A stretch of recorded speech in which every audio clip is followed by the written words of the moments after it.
Evet değerli çiftçilerimiz, bugün size kapur %8'lik bakır hakkında bilgi vereceğim. Eski köye yeni adet diyoruz. Bunu niçin diyoruz? Gelişen dünyada aynı şekilde bizim de gelişmemiz, teknolojiye ayak uydurmamız gerekiyor. Bunun için bizim bakırımız Türkiye'de hatta dünyada en iyilerden biri olduğunu iddia ediyoruz. Bunu da şimdi size uygulamalı şekilde anlatacağım. Kapur %8'lik bakırımızı bir beherin içine ya da herhangi bir kabın içine boşaltın. Aynı bu şekilde. Ondan sonra elinizde bir metal ya da bizim gibi maket bıçağı ucu alınız.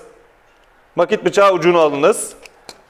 Maket bıçağı ucunu sadece 1 saniyeliğine sokun ve çıkartın. Ondan sonra belli bir silin. Maket bıçağı ucunu aynı bu şekilde bakır olmuş oluyor. Şimdi bu ne demek oluyor? Bu demek oluyor ki bitkinize en hızlı alınabilen bakır. Sayın değerli çiftçilerimiz. Bir neden bu önemli? Şimdi atıyorsunuz başka bakırlar. 1 gün, 5 gün, 10 gün yağmur yağmaması gerektiğini söylüyorlar size. Bizim bakırımızda öyle bir sorun yok.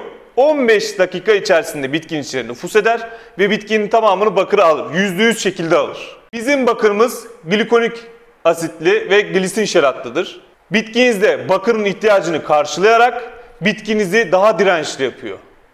Aynı şöyle örnekleme vereyim. Kışın gribe yakalanmadan önce C vitamini alırsanız gribe yakalanmazsınız. Kışı rahat şekilde atlatırsınız.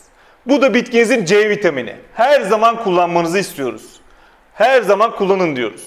Şimdi çiftçilerimizden gelen sorular var. Bunlardan bir tanesi meyve üstündeyken atılır mı, leke yapar mı?